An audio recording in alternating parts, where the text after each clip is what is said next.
There's so much power in this therapeutic technique, I couldn't live another day without sharing it with you guys. Once you understand more about this technique, you can literally free yourself from pain and stress. Let me tell you more about it. So, there's a technique in therapy called narrative therapy, but it's not your average technique. The model targets one's problem and then basically says it has nothing to do with you. Crazy, I know, but wait, it gets good. The goal of this technique is to get one to view their problem as a completely different entity.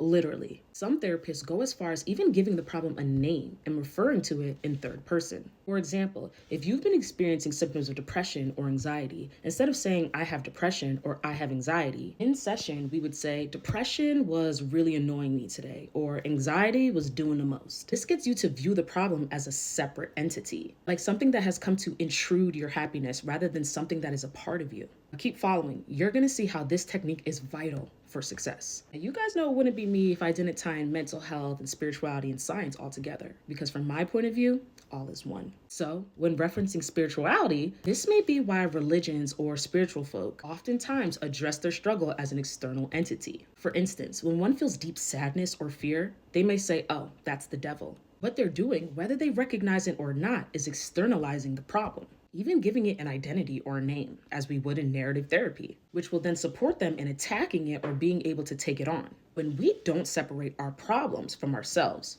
what happens? We end up attacking ourselves. We end up beating ourselves up for being so sad or anxious all the time. Because naturally, instinctively, what we're trying to do is really fight the problem. But if we see the problem as us, something we are, then wouldn't that be just fighting yourself?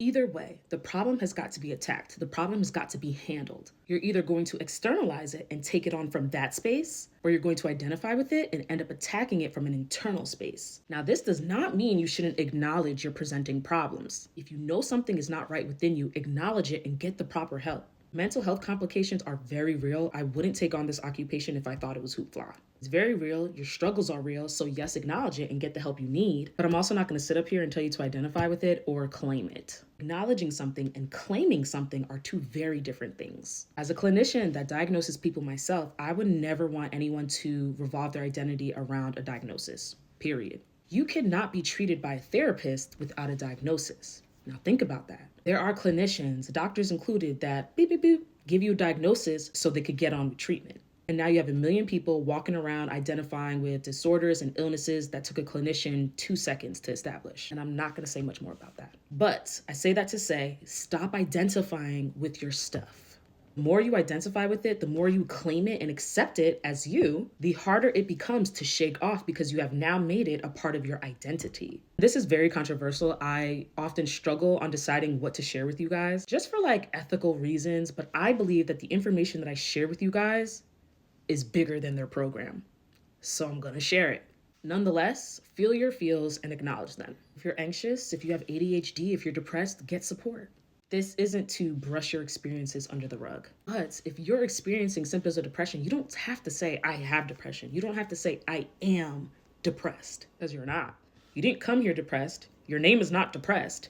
You are not that at all. You're beautiful and you're wonderfully made. There's just been a few experiences that came to interrupt that. I am not depressed. Depression has come to plague my territory. Remember, externalizing it. It may have come to take over your peace, but it's not you, and you're not it.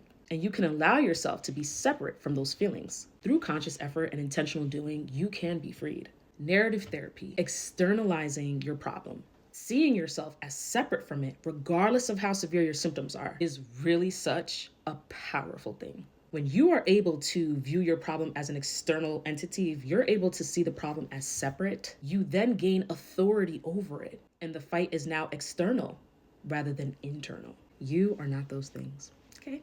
I hope this helps someone. Love y'all forever. Mwah.